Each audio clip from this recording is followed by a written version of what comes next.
Hello and welcome to a new video tutorial of SiteGround. My name is Mauricio and today I'm going to show you how to restrict some parts of your website using the protected URLs tool in SiteGround Site Tools.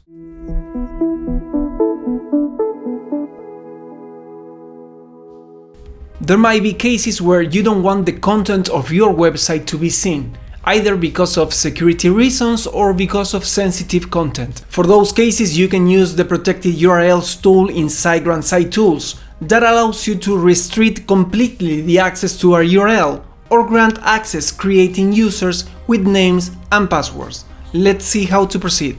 First of all, you need to access to your SiteGround account using your credentials. Then clicking Websites and then clicking Site Tools of the website you want to restrict the access. Once the Site Tools is loaded, click in the Protected URLs link under the Security tab. In this page, you can specify the URLs to be protected. Just enter the URL in the selected domain and click in the Protect button. Now if you try to access to this URL from an incognito window, you will see that it's password protected.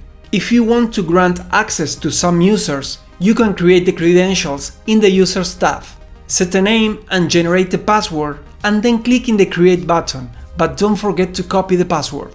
When the user is created, you can assign some password protected URLs, clicking in the Manage Access button.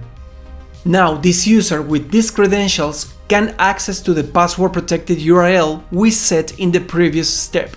Try to follow these steps. Thank you and good luck.